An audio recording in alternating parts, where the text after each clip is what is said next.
Welcome back to Wall Street Porn. This right here is episode 10. The stock of the day is Amazon. Okay, so let's go ahead and get right into this, guys. This right here is a year chart of the price action in Amazon. Now, the street has been bearish this name, and they've cited things like low margins and increased competition from Apple and other tablet makers for this thing's underperformance against some of the other high flyers. If you look in comparison to, let's say, an Apple, this Apple stock has risen to the heavens. If you look at stocks like Priceline, some of the other tech high flyers, these things have all been doing extremely well and leaving Amazon sort of in the dust. Finally today, however, it picked back up and started to make a move back towards 200. But before it did that, let's zoom in on a closer time frame. Now we're looking at about 6 months or so here. The market, let's compare this thing to what the market has been doing for the last, let's say, year, let's say beginning of 2012. So if you look at the market from the beginning of 2012, was right here, the market has screamed higher. I mean, the Dow has put in maybe 1,000-point move, and Amazon, which usually follows the market and usually goes higher with the market, has underperformed extremely. So now let's even go to a closer time frame. Look at all these moves. Right here, there was an earnings call, and obviously it was shit. And the stock gapped down about 20, maybe 25 points. Tried to retrace. This is where most of us got long. And assuming that the stock was going to $200, and then we all ended up taking quite a big loser on that. I actually lost about 14 grand just buying here, expecting the move to continue, and holding through some of this till the next day.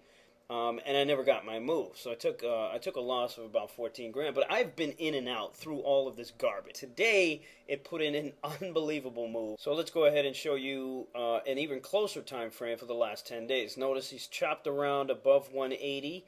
Could never really sell off. I felt the weakness every single day, but the stock could never really push lower. We've been even playing this thing on the short side, assuming like, okay, he's going to get down into the 160s, because right here, when he tried to break through 190, he couldn't do it, slammed right back down, so now maybe he's going down to the 160s. Again, it's all about feeling your stock out until something sets up and you see something in the tape that really builds the conviction, and then you go ahead and take the trade. After looking at this intraday chart, obviously the stock was not a short. Once the stock got through 185 and change, I started to see some real interesting action in some of the options, specifically the April 200 call. And that's when I started nibbling a bit just on the call side with some of the weeklies and the monthlies for April. And then once the stock got really going, through 186, through 187, I started to get very heavy. And held through about 191 or so, through 190, through 191. I started to sell all around here. Stock pushed up another 3 points after I sold it. But again, now let's take a look at the option here. So if we move up here, at around the time I got in was, 185 and a half. That was around 12 o'clock. So yeah, I was picking up the weekly option below $1. I mean, this thing really just exploded higher and hit about $5 and a half for the intraday high. Picking up 60 to 80 cents was very, very realistic, as that's where I got most of my contracts. My cost actually was about 78 cents. And I sold like a moron at around 2.5. But again, many of the subscribers in the chat room were able to hold this for a little bit longer, sell 4.5, and even $5. So congrats to those guys. Okay, so now let's get to the nitty-gritty. Let's say you had 200 contracts, which, by the way, was very realistic. If you look back over here at the volume down here on this particular option, it traded well over 10,000 contracts. So buying 200 was very realistic. I actually had 170 of these myself. So let's say you got in at an average price of 80 cents.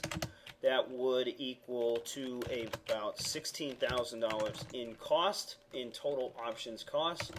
And let's say you held those contracts to $5 and sold all of them at $5. Your total proceeds would be $100K.